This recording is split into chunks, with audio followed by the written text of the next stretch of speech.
Welcome back, Canonites, for an exciting Canon Fodder video. Certainly one I didn't expect to be making just before I fly off for PAX West, but here we are. The latest issue gives us a peek at some new content for MCC Season 8, focusing on a new swath of armors that seem to be preparing us for what to expect in Halo Infinite. Confused? You'll see what I mean. Fans will recall that Halo Infinite will be introducing a new, let's call it a new class of armor, the Fractures armor, the first of which is called Yoroi.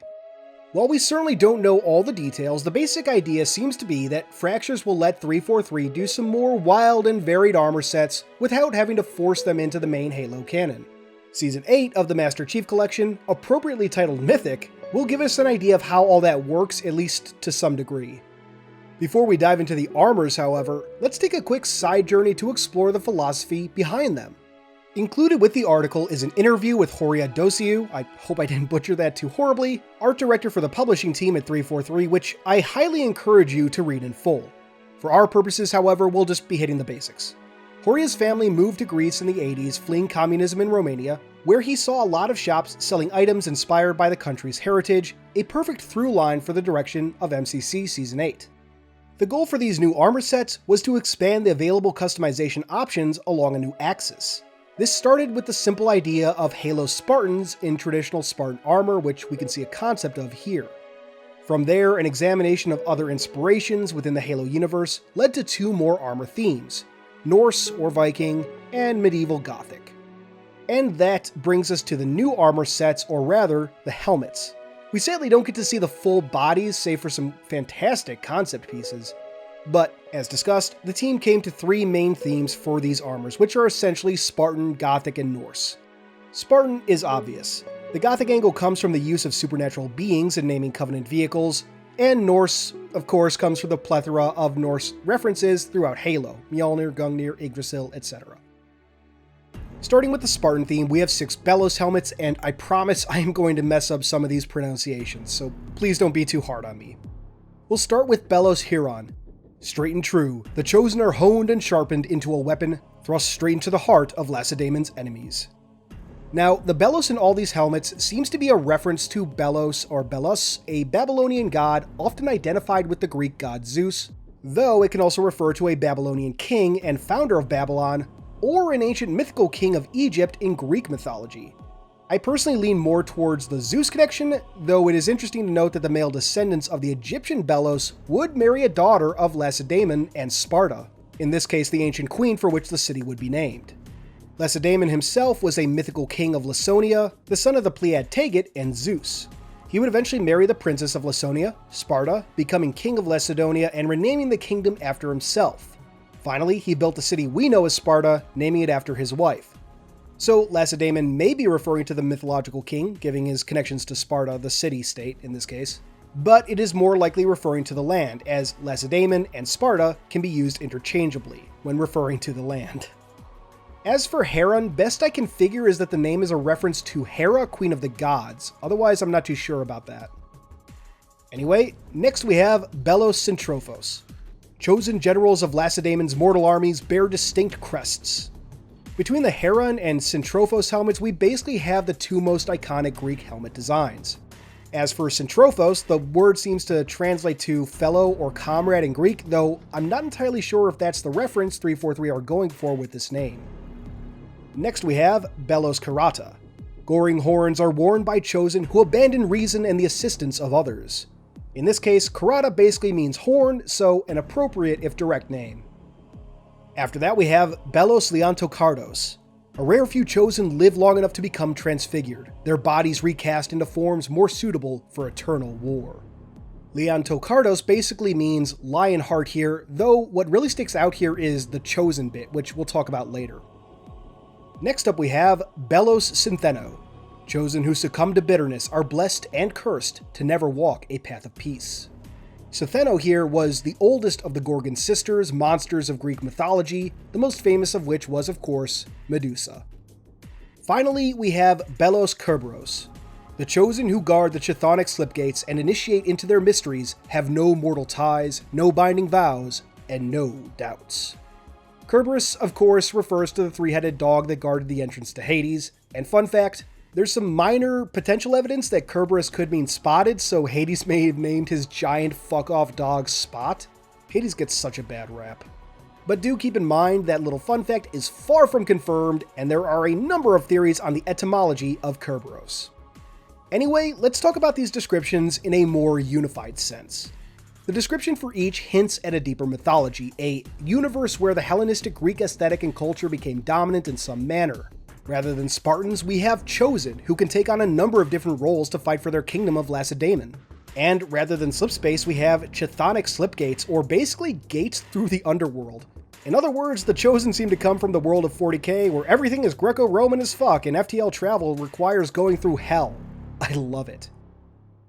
That's about as far as we can go with the Belos lore though, so let's move on to the Blackguard helmets. These are of course inspired by the more supernatural elements of Halo, the Ghost, Banshee, and Spirit. Aesthetically, they draw inspiration from traditional knight armors, though many have more fantasy flair. First, we have Blackguard Warfeast.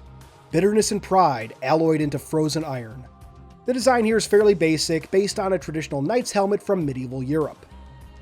Next we have Blackguard Tearful Bishop. The faith of the newly converted burns bright enough to consume any truth.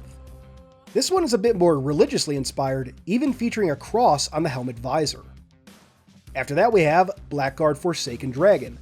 There is no fall from grace, only an awakening to reality. And then Blackguard Carrion Crow. Some are born to taste ill winds. This I can easily see becoming a fairly popular set, the helmet based on the classic Plague Doctor look.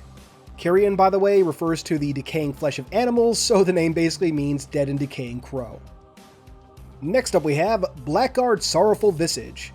Fear can be honed to sharpness keener than any blade. And finally, there's Blackguard Ashen Crown. It is better to rule in the shadows than serve in the light.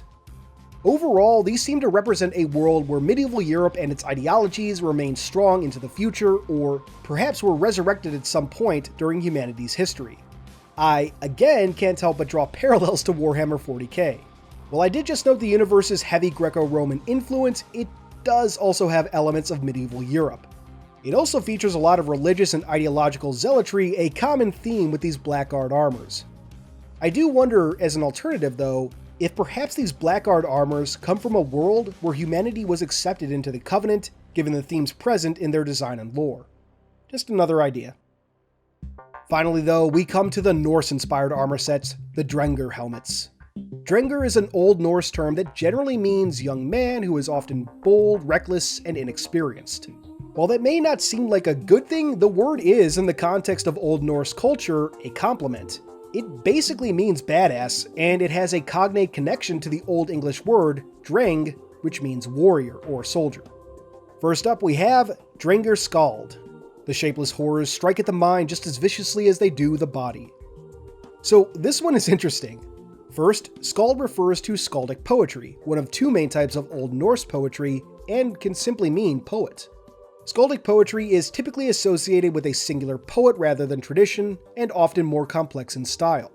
This is rather appropriate given that the Skald helmet refers to a shapeless horror that strikes at the mind and body. Sound familiar? That's almost certainly an alternate universe flood, the Skald armor one made to combat this shapeless horror. The Gravemind was also known for speaking in poetic form, another connection to the Skald helmet. Next up we have Drengr Valdemar. War demands sacrifice of treasure and blood. The trick is to make sure that it's not yours.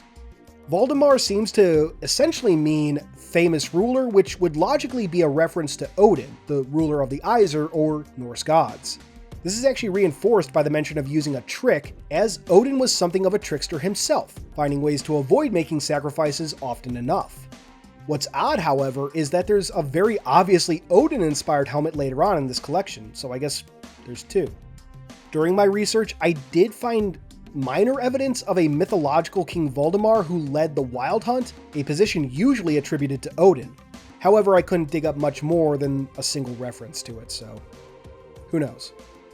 The helmet's design, like the Skald helmet, is based on typical Norse helmets, though with horns on the side like something out of Skyrim.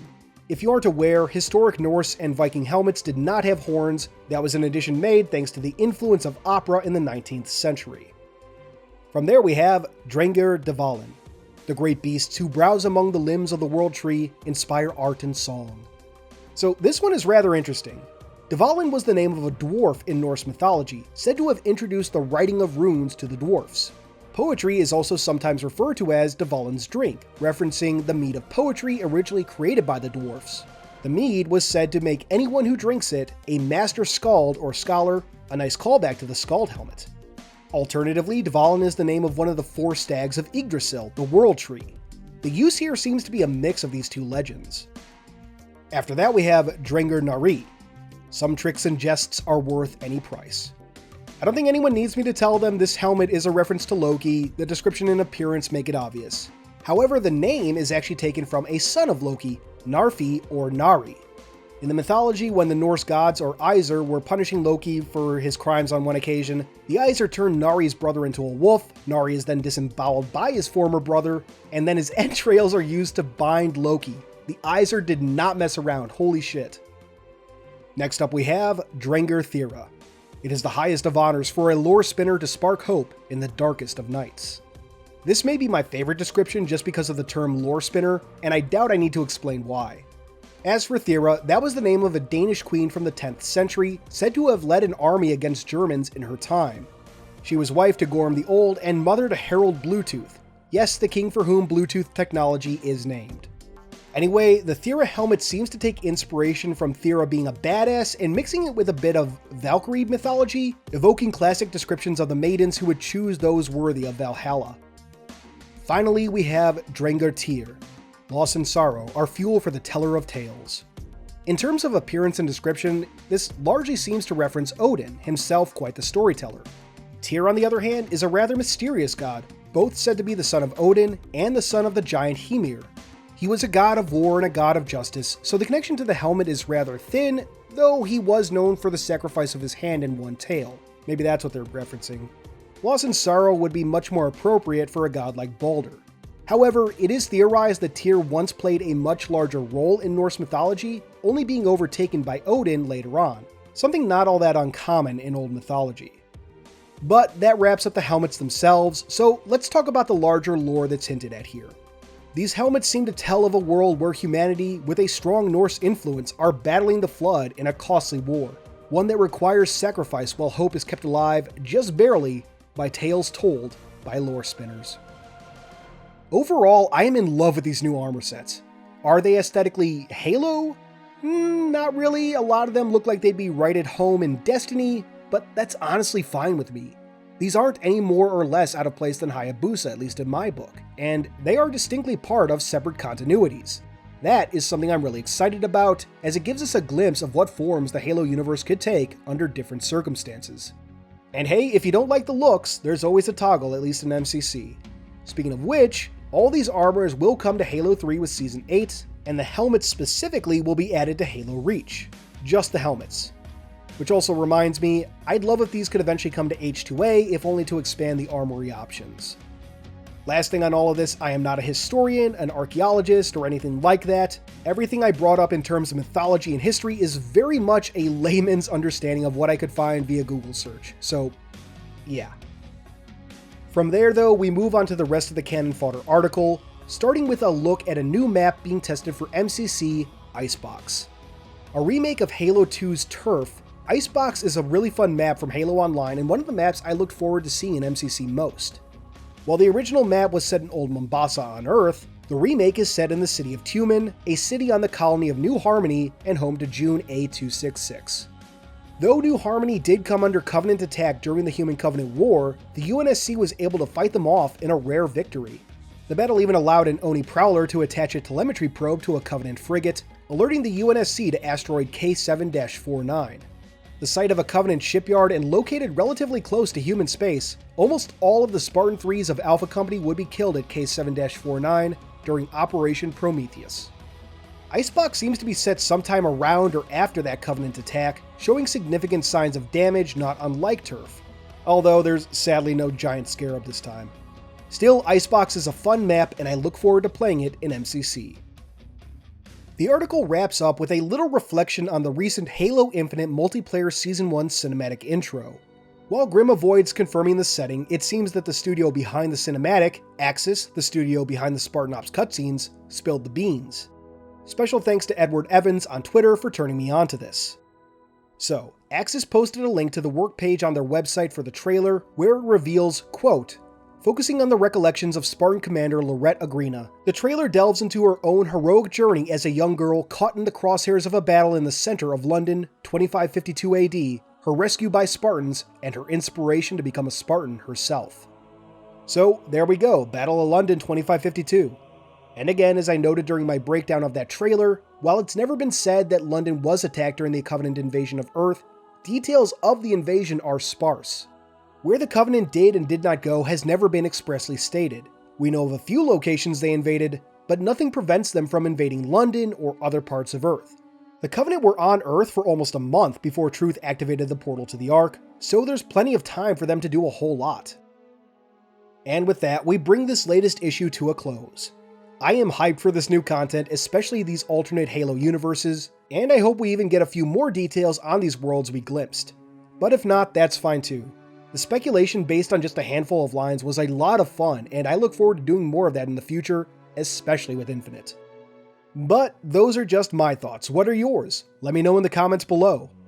Thanks for watching, stick around for the Patreon shoutout, and until next time, this has been Halo Canon.